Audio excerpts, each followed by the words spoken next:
So I actually met my husband online 15 years ago. It's not something that is easy to do. I certainly wouldn't recommend it as a way to meet people, but it can happen for sure. I was thinking I was not looking for relationship in VR chat because I feel like it's possible, but maybe I'm wrong. I actually fell in love with someone here, but it didn't went well, and now just moving on right now. You can't see my face right now, but I am tearing up talking about it. If you say that, you make me cry too. Yeah, you can. You can find love in VR chat, but it's kind of difficult. It's risky. Like they totally act different online than in real life. So it's kind of like a double-edged sword. In VR chat? No way.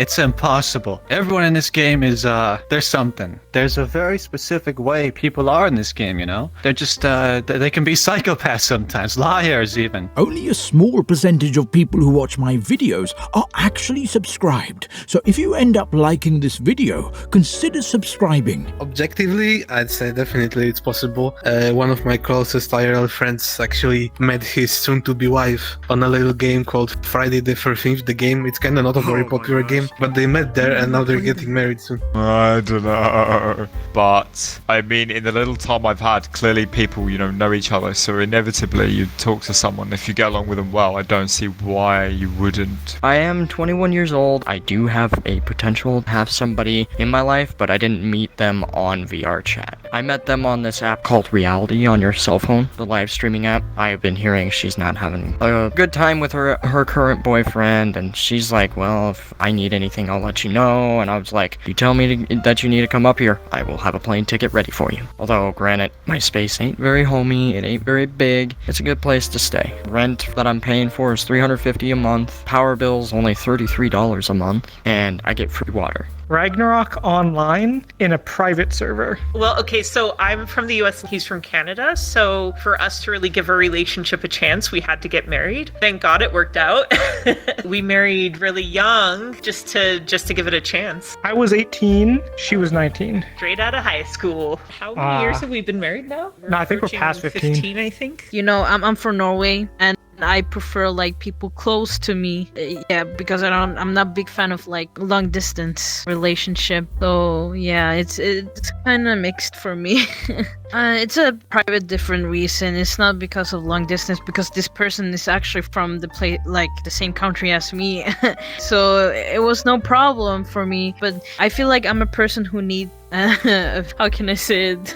Like some hugs, maybe probably someone can make food for me, or I have been hanging around with furries for quite a while, and my previous girlfriend, I broke up with her for about 6 months ago, but we had such a good time together. It was so fun. She's a 5'4" bunny rabbit. She's very, very fun. We broke up only because those differences. I guess she found someone who she found better than me. It was very depressing. I went through therapy. I literally got some money. This actually saved my life, believe it or not, because I was homeless in Mississippi. And let's just say it's not easy during the summer. But luckily, I had a family member. I miss her to this day, but she saved my life yet again. With the money that I earned or received from that, I'm all out of it now because I knew it wasn't going to last me very long. I paid 17 grand on a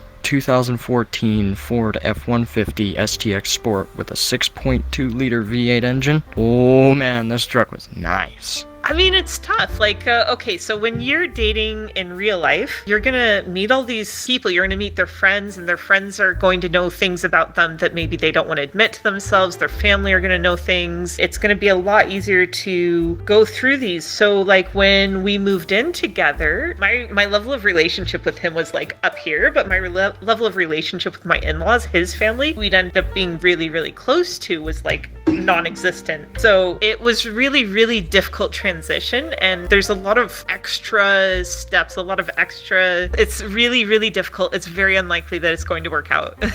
But it does happen. I feel like mostly people who's going to VR chat is just looking for love or probably friends, because it's hard for people to go and face the reality sometimes. I don't see it as a sign of weakness. I mean, I don't know how many viewers you have, but please take the help. Don't feel ashamed or too proud to take that help. Please do. I think it's really helpful to have you to say that, because a lot of men don't go to therapy because they are too proud, or they are fear of how people see them. And I know a lot of people struggling with their problems and don't go to therapy. Well, I'm sorry, David. That's why I chose a female, because I can talk to women much more confidently than I can do it to a man. Yeah. I understand, because it's not easy to say something like that to a man, from a man to another man.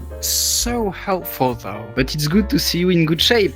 Absolutely. What happens in VR chat with like interactions and bonding with other people is at a whole different level compared to when her and I met. So the fact that her and I met on a 2D game from 2001 with text, then obviously someone can make that same connection or more in VR chat when you have that, you know, you have your voice, you have your body, you've got all these other sort of aspects to those interactions. That is why I think that this platform that we are both in right now, where we can talk to strangers, is so therapeutic. We're in this environment where we can talk to each other and really just let out everything that is wrong with us. Because lately I feel so much better. You feel so much better after crying, but when you start crying, it's you. How do we say that? You reject all your problems and your feeling, and you go good. It feels like the world is off my shoulder. I wish we had VR chat back then. We had, for 90s kids, if they remember with the transition from NES to N64, how mind-blowing it felt to go from 2D to 3D. This is that same level of mind-blowing. It is such a new level of integration and communication. You're adding those little things, and it's getting better every day. And then like you've got all the body trackers. I'll get that soon. It's really slick. So like he's actually moving like that across the living room for me, so it like, other than them not physically standing in front of you, it's as close as you can get. I just enjoy seeing the chaos sometimes, like the craziness that goes on in this game. Like I wouldn't be caught dead e-dating. I'd die of cringe myself. But if you do it, then the more power to you, you know. Just be safe out there, you know. Never know who the person on the other side of the screen is, you know. I was gonna say, I've been messing with my audio, and actually I came on tonight to play songs for people. Do you want to hear a song? Oh, is this stand-up? Just pull a Weird Al song out of your ass. Do it, hun. Okay, all right, hang on. No, I don't know. Long time ago, in a galaxy far away, Naboo was under an attack. Now I am fine, me and Qui-Gon could talk the Federation. Huh? Kindness is contagious. When you are kind, you inspire others. Be the spark. Spreading kindness merchandise available now.